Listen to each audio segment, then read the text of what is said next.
Good morning, ladies and gentlemen, and welcome to the news on CAM1 Radio. On our top stories today, the constant use of electronic gadgets in Cameroon keeps on skyrocketing. An average Cameroonian has at least 2 to 3 electronic gadgets, including mobile phones, which sometimes used while on charge, a habit which is said to be embedded in many Cameroonians. It is for this reason that a technological expert warns against the deadly habit. In this edition of the news, we shall be getting more insight from this particular expert. In the meantime, protesters in Kenya have vowed a total shutdown as they seize control of Nairobi's main international airport as deadly anti-government demonstration intensify, now extending to 6 weeks in that part of the country, or in East Africa to be much more precise. We shall be getting more details in this edition of the news.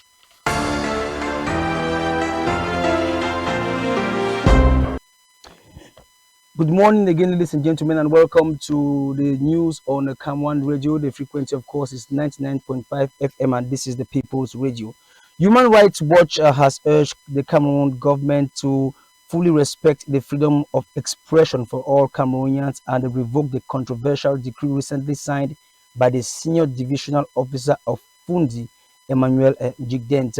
Meantime, members of the Chambers of Commerce, Industry, Mines and Craft were voting yesterday a new executive body all over the country.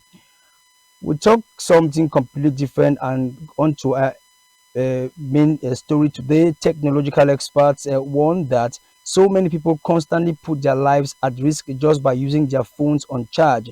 Dr. Elage Maurice, the Assistant Chief of Maintenance for Cameroon's telecommunications company, in its acronym CAMTEL for the Southwest region, throws more light on the subject matter in the following excerpt selected by our reporters.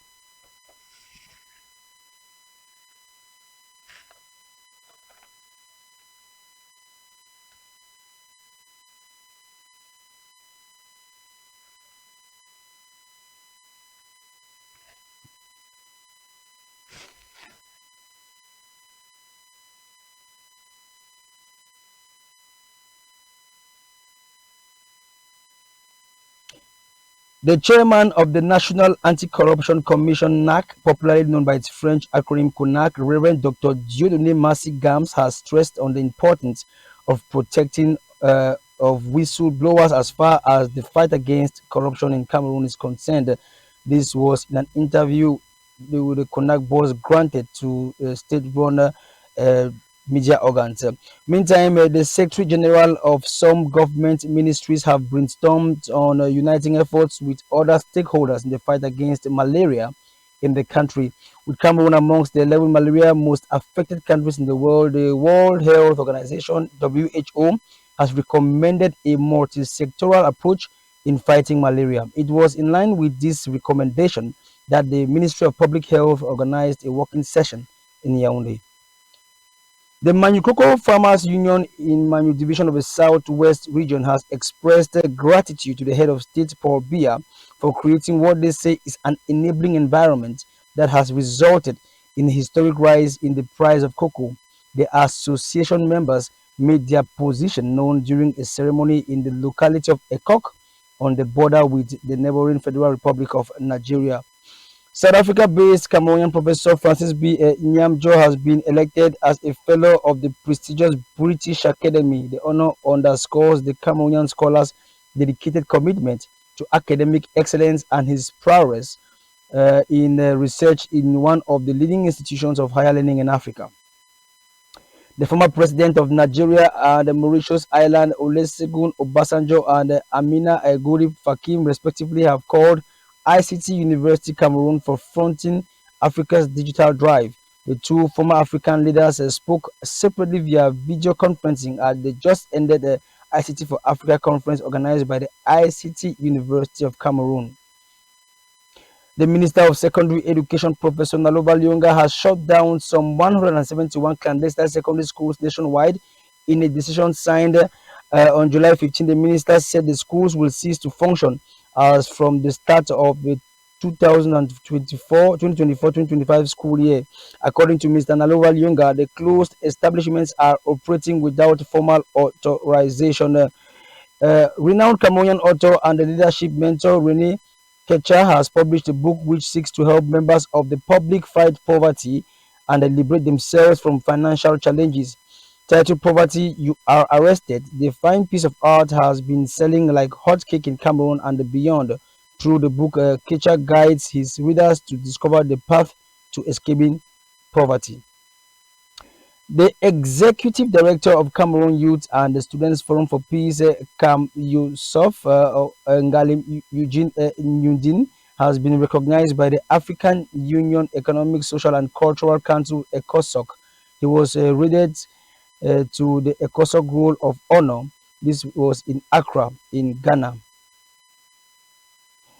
The Boya Council has issued a communique prohibiting the sale of goods outside shops at the Great Support Market. The announcement, July 23rd, is in a bid to restore order amongst roadside vendors few days after a car accident claimed two lives at the market.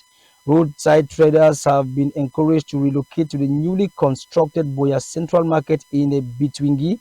Council police agents will enforce the decision beginning tomorrow, stated by the release. And still on education, just to reiterate that 10 secondary schools in the southwest and 7 in the northwest regions have been closed as part of the plan which the Ministry of Secondary Education has been implementing uh, concerning the 171 schools which have been closed all over the country. Highlights of UB's 95th Senate, University of Boya second semester results release. Look and Senator approval. The results were approved during the 95th University Senate meeting on July 19th, 2024. As the Vice Chancellor comments academic community, Professor Ngomo Horace Manga, Vice Chancellor, expressed appreciation for the faculty and staff who contribute to student success. Student achievements highlighted UB students secure the best overall best prize at the 2024 JTEC competition and a third place finish at the Huawei competition in China. The second semester receipt exams registration opens July 23rd and closes July 25th, 2024. We talk something else and dive immediately into our international page.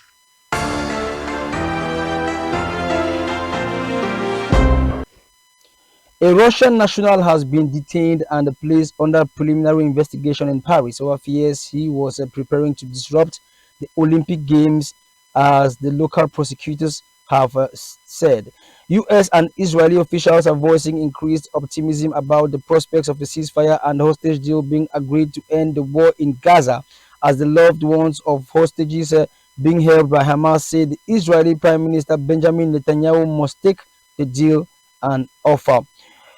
Senate Majority Leader Chuck Schumer and House Minority Leader Hakeem Jeffries endorsed Vice President Kamala Harris for the Democratic nomination for president during a news conference in Washington.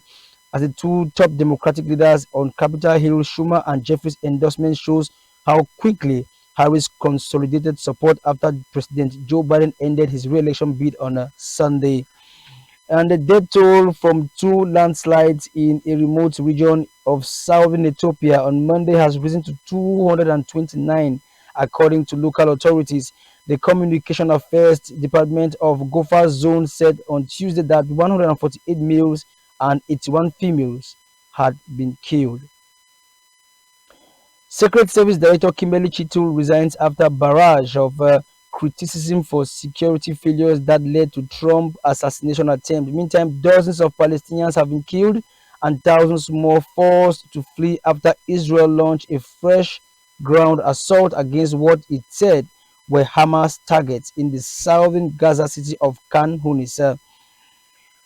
Protesters in Kenya have vowed a total shutdown as this is control of Nairobi's main international airport as deadly anti-government demonstrations intensify, now entering their sixth week. Meantime, a group of senior Israeli figures, including former national security officials, academics, and business leaders, have sent U.S. congressional leadership a blistering letter accusing Israeli Prime Minister Benjamin Netanyahu, who is set to speak to Congress on Wednesday, of threatening both Israeli and American national.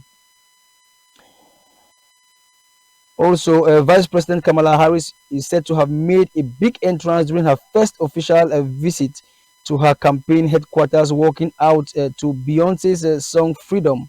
A source close to Harris told news agencies across the world that her team got approval from Beyonce's representatives to use the song throughout her presidential campaign. It is with that note that we end this edition today of the news on CAM1 Radio. Ladies and gentlemen, we thank you for your keen attention and keep on listening to more programs on this particular network. The frequency is 99.5 FM and this is the People's Radio. For presentation, I was a Charles Abane. See you tomorrow, same time, same place on this network.